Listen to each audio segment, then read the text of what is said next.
बहुत बहुत कामने आपसे नारे लगवाए और नारों में जो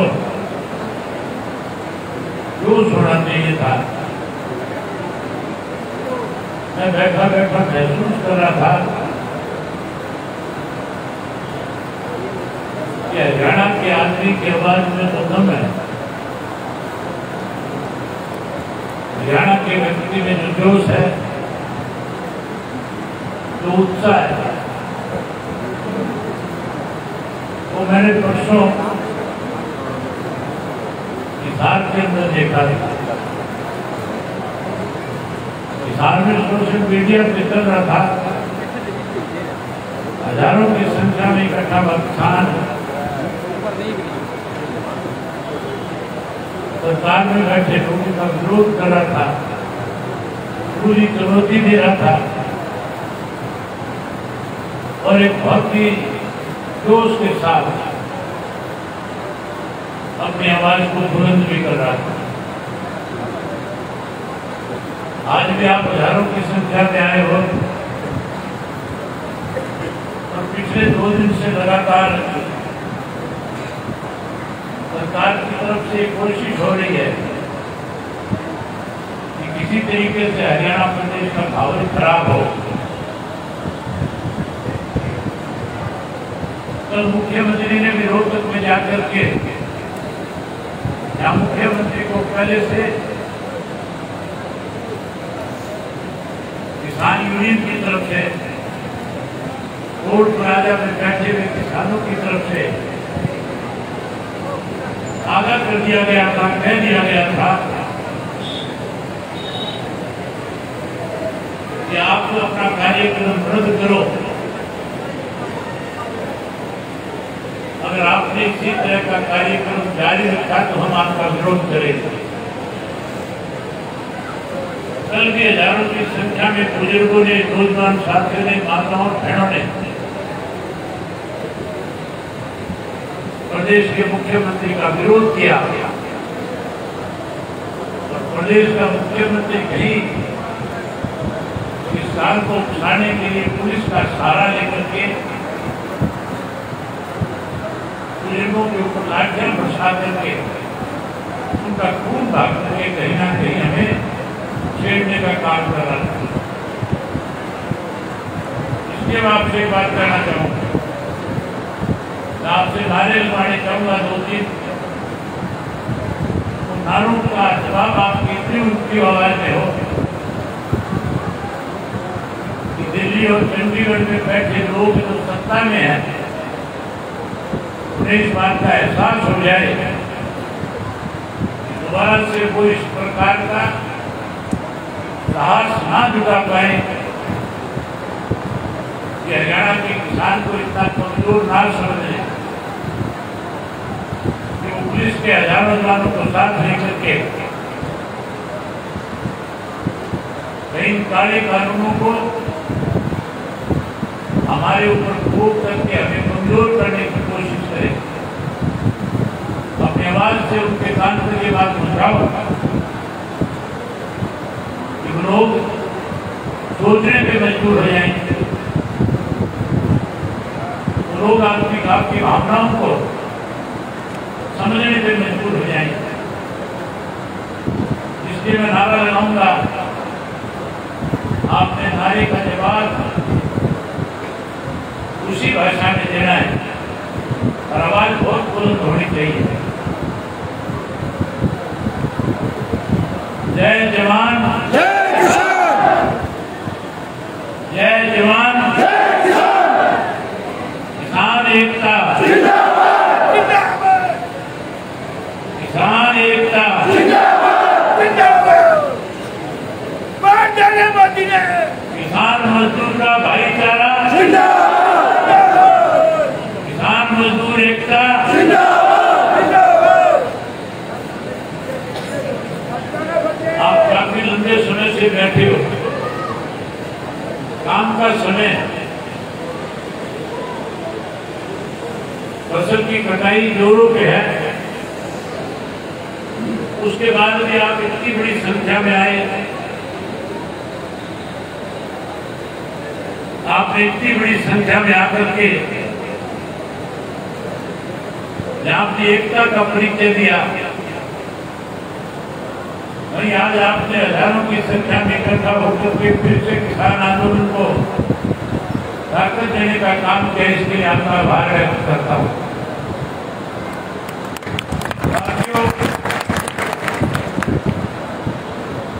मंच पे जितने भी वक्ता बैठे हैं, जितने भी हमारी बहनें बैठी हैं, जितने भी किसान नेता बैठे हैं,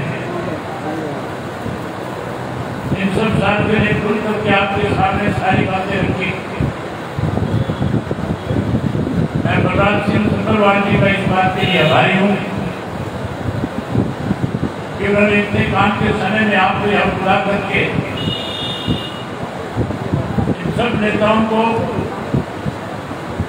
आपके रूबरू करा करके कृषि के काले कानून जो देश की सरकार ने बनाए, कानूनों को क्या क्या उस कानूनों में जो उन्होंने किसान को कमजोर करने के लिए जो कानूनों में लिख करके दिया, उसके बारे में चर्चा करी, आपको बताया। आज 4 महीने से ज्यादा का समय हो गया, पंजाब से किसान चल करके हरियाणा में आया। जब हरियाणा की सीमाओं के अंदर किसान आ रहा था तो देश की केंद्र की सरकार की तरफ से गोदी मीडिया से दिखाया गया था, कहा गया था, टेलीविजन में इस बात को लेकर के प्रचार किया गया था कि पंजाब से जो किसान चल करके आए हैं ये खालिस्तान के समर्थक हैं, ये उग्रवाद के समर्थक हैं। उस आंदोलन को बदनाम करने के लिए, कमजोर करने के लिए मोदी मीडिया ने खालिस्तान और उग्रवाद का नाम देकर के उस आंदोलन को बदनाम करने की कोशिश करी। उसके बाद हरियाणा के लाखों किसानों ने, जब पंजाब के किसान साथ खड़े होकर के हरियाणा की दिल्ली के साथ सटी हुई सीमाओं के ऊपर न केवल उनको समर्थन दिया, बल्कि बड़ी ताकत के रूप में जब उनके साथ खड़े हुए तो इसी मोदी मीडिया ने कहना शुरू कर दिया पंजाब और हरियाणा के चंद किसान जो है कृषि के 3 कानूनों का जिनमें हमने सुधार किया उसका विरोध कर रहा है। तो ये भी कह दिया कि चाइना का सपोर्टेड है, कहीं ना कहीं चाइना इसमें फंडिंग करके हमारे देश को तोड़ना चाहती है। जब भी उन्होंने अपनी तरफ से इस किस्म के प्रयास किए कि आंदोलन कमजोर पड़े, इस देश का किसान इस बात को लेकर के जागरूक हुआ और देश के किसान ने बॉर्डर के ऊपर अपनी ताकत बढ़ानी शुरू कर दी। आहिस्ता आहिस्ता उत्तर प्रदेश के किसान ने भी इसको समर्थन दिया। वहीं राजस्थान के किसान ने गाजीपुर के बॉर्डर पर बैठ करके किसान आंदोलन का समर्थन किया। पलवल की सीमा के ऊपर मध्य प्रदेश से सैकड़ों हजारों की संख्या में किसान ने आकर के इस किसान आंदोलन को ताकत देने की काम करी। आज साथियों, ये केवल 4-5 राज्यों का आंदोलन नहीं, आज ये पूरे भारतवर्ष के जन जन का आंदोलन बन चुका है। मेरे से पहले इस बात का जिक्र किया गया था कि देश का प्रधानमंत्री नरेंद्र मोदी आज देश के 5 राज्यों में विधानसभा के चुनाव हो रहे हैं। मैं साथियों, लगातार मोदी जी जिस भी राज्य में गए, जहां भी जाकर के उन्होंने भाषण दिया, जिस भी राज्य में रैली को जाकर के उन्होंने संबोधित किया, मैंने बहुत बारीकी के साथ उसके ऊपर ध्यान देने का काम किया।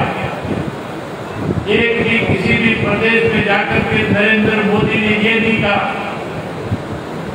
कि मैंने इस देश पे कृषि के 3 ऐसे कानून बनाए हैं जिससे कृषि के उत्पादन में बढ़ोतरी होगी, जिससे कृषि में सुधार होगा, जिससे किसान खुशहाल होगा।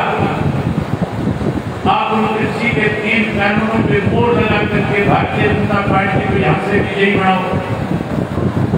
अगर किसी भी सभा में जाकर मोदी ने किसान का नाम लिया होता तो मुझे लगता है कि सभा में बैठे लोग मोदी का विरोध कर देते। जब साथ के 5 राज्यों के किसान ने फैसला कर लिया कि भारतीय जनता पार्टी और भारतीय जनता पार्टी के सहयोगी जहां कहीं से वे चुनाव लड़ेंगे, हम उनको चुनाव के अंदर सबक सिखाने का काम करेंगे। वही आज पंजाब में, हरियाणा में, राजस्थान में, उत्तर प्रदेश में इस किस्म के हालात हैं कि भारतीय जनता पार्टी का कोई भी नेता या उसकी सहयोगी पार्टी का कोई भी नेता आज लोगों के बीच में जाकर के ये बात नहीं समझा सकता कि कृषि के कानून जो बनाए गए हैं, इन कानूनों की वजह से किसान को ताकत मिलेगी। हैरानी की बात है,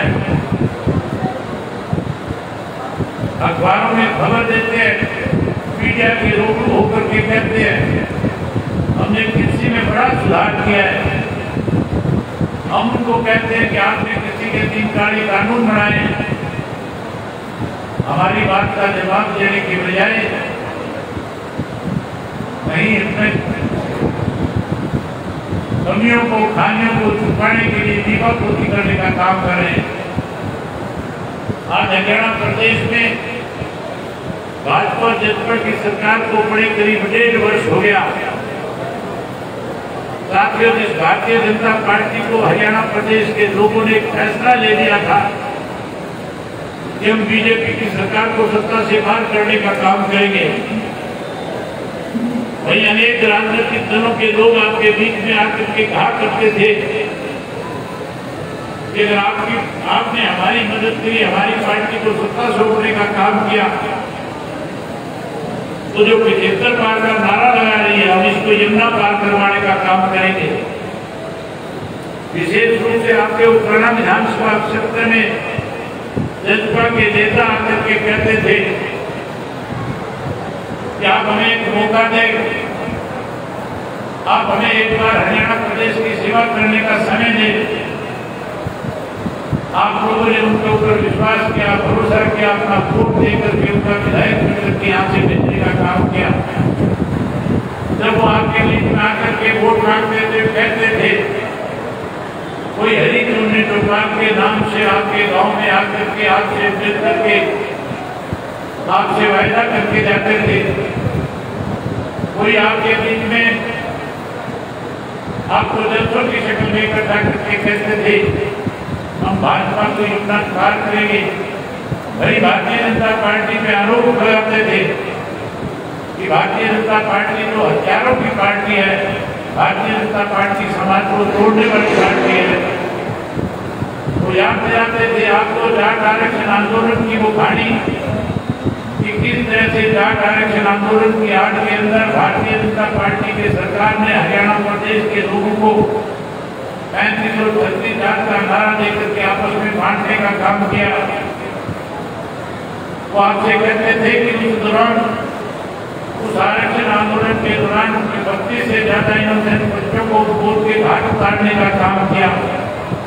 वही वो आपको याद दिलाते थे और कहते थे इस भारतीय जनता पार्टी ने जब बाबा राम रहीम को पंचकुला की एक अदालत ने सजा सुनाई थी तो 40 से ज्यादा निर्दोष लोगों को मारने का काम किया था।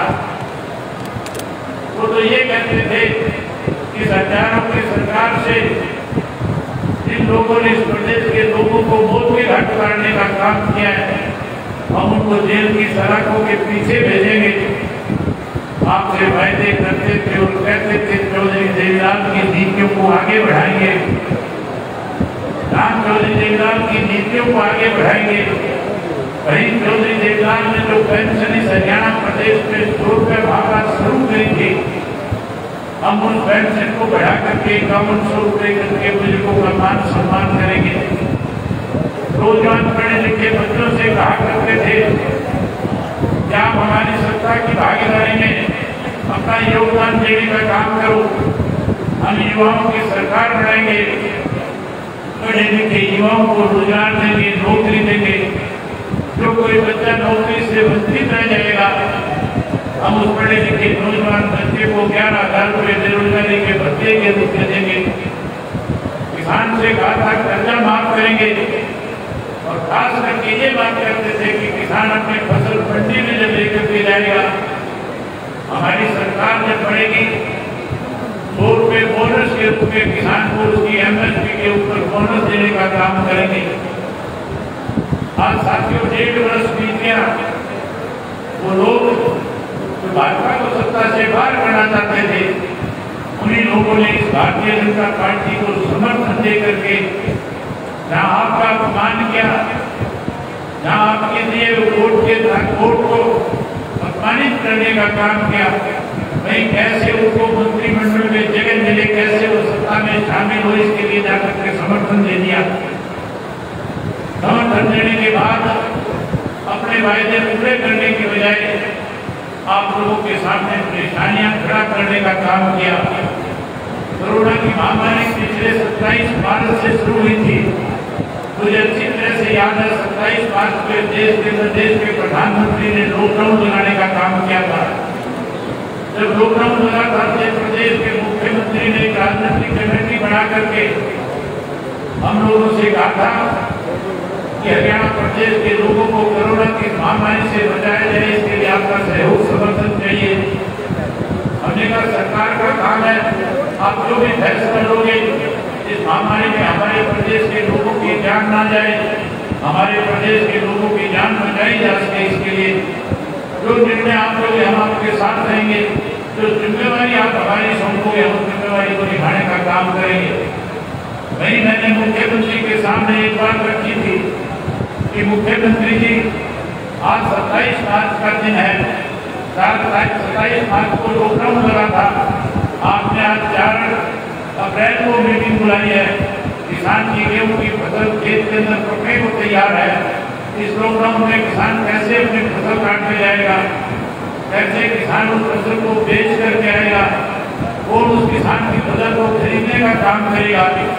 मुख्यमंत्री ने कहा कि हम की बार 200 रुपये बोनस देने का काम करेंगे, वही मंडियां ज्यादा बढ़ा देंगे, किसान का एक दाना खरीद के सीधा उसके खाते में पैसा जमा कराने का काम करेंगे। साथियों, सबसे पहला घोटाला उस सरकार के अंदर गेहूं का घोटाला हुआ था। गेहूं से पहले सरसों चने का घोटाला किया गया था।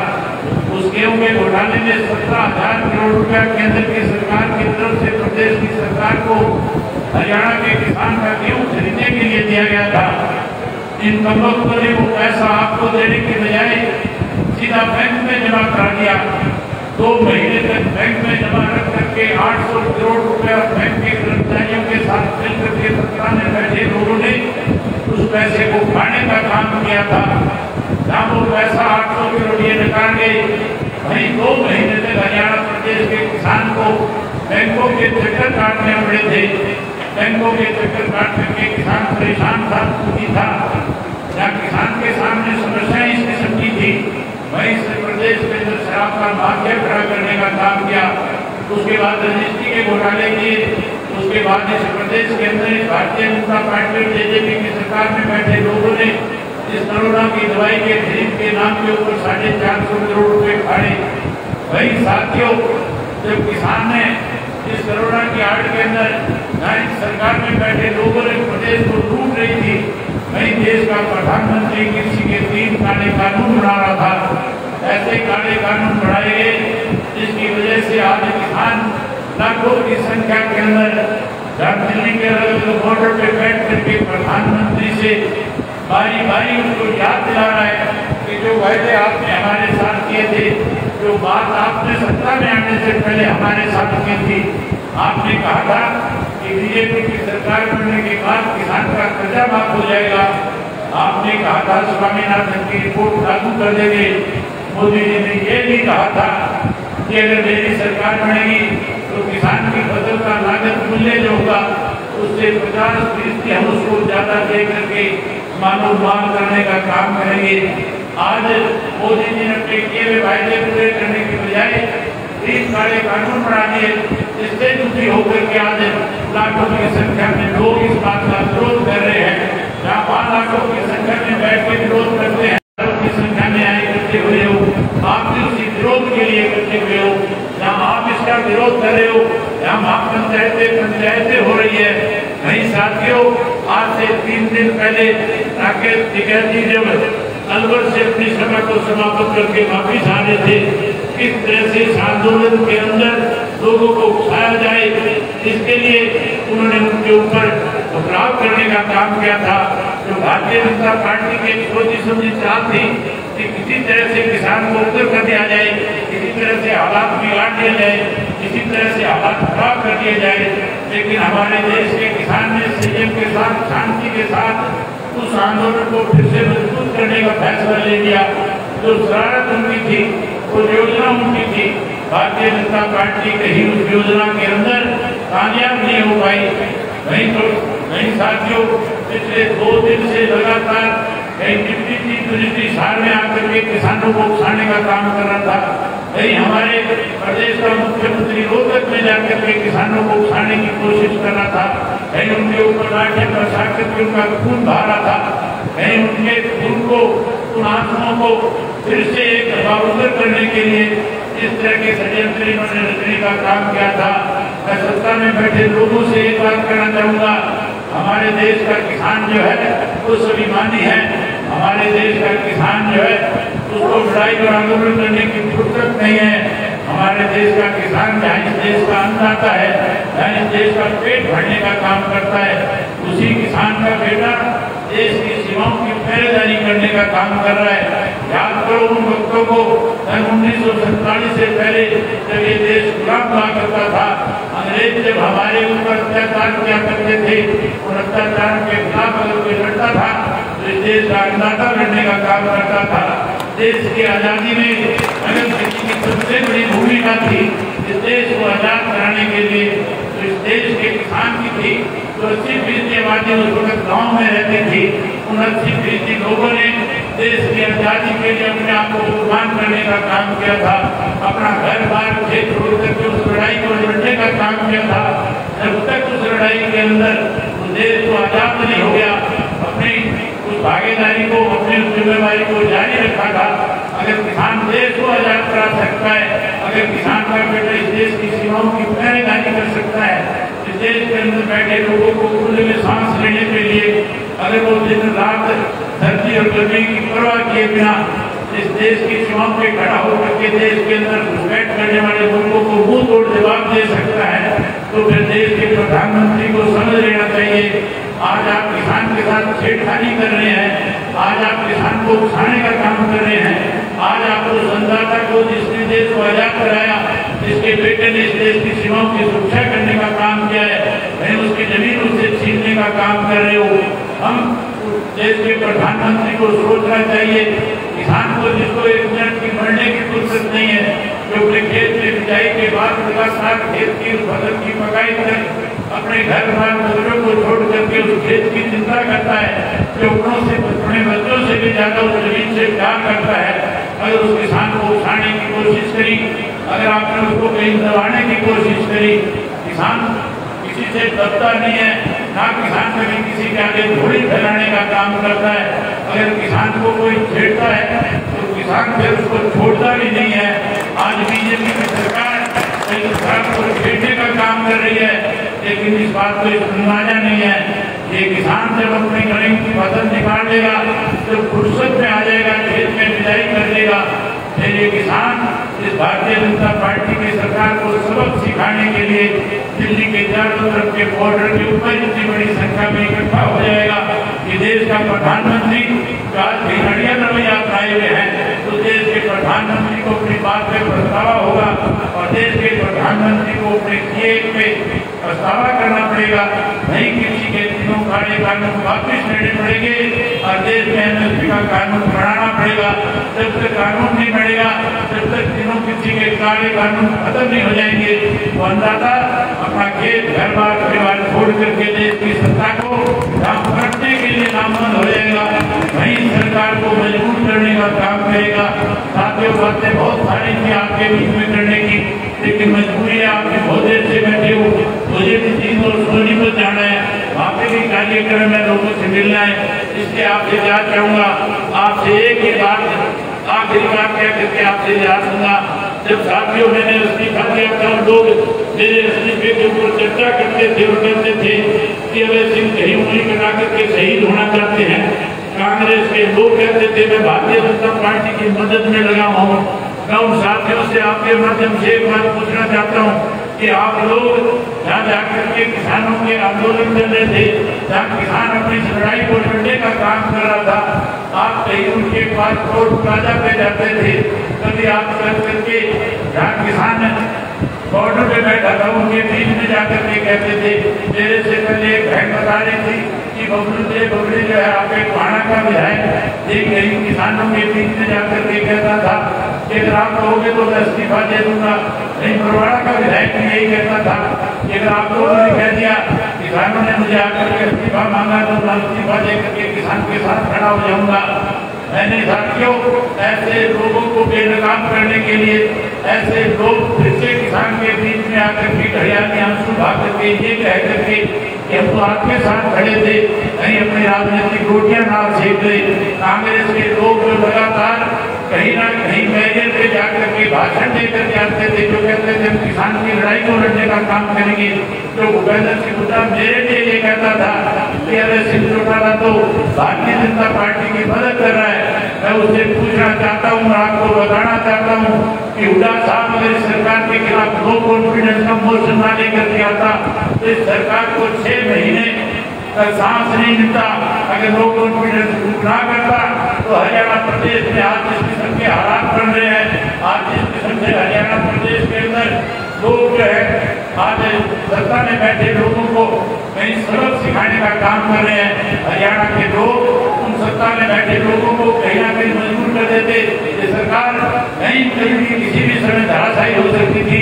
हुड्डा के नो कॉन्फिडेंस के बाद 6 महीने के लिए सरकार के ऊपर मोड़ लगी है, सरकार का समर्थन किया है, सरकार को ताकत देने का काम किया है। ऐसे लोग जो आपके बीच में आकर के किसान के हमदर्द होने की बात करते हैं, जो कहीं किसान को कमजोर करने के लिए बीजेपी के एजेंट के रूप में काम करते हैं, ऐसे लोगों को भी सबक देना और जहाँ इनको सबक दो वही इस आंदोलन को ज्यादा मजबूत करने का काम करना।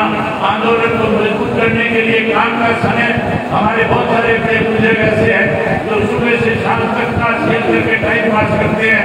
उन बड़े बुजुर्गों को जहाँ रोड पर भेजना, वही उनको बॉर्डर के ऊपर भेज देना, पास की जगह दे देना, हुक्का बांध दे देना, उसके साथ हुए बढ़ने वाला साथ भेज देना, ताकि देश की सरकार को पता लग जाए कि आज नौजवान इस आंदोलन को लेकर के आगे खड़ा था। आज उनके बड़े बुजुर्ग इस आंदोलन की ताकत बने हुए हैं। मैं उम्मीद करूंगा इस आंदोलन को, इस लड़ाई को आप और बड़े ढंग से लड़ने का काम करोगे।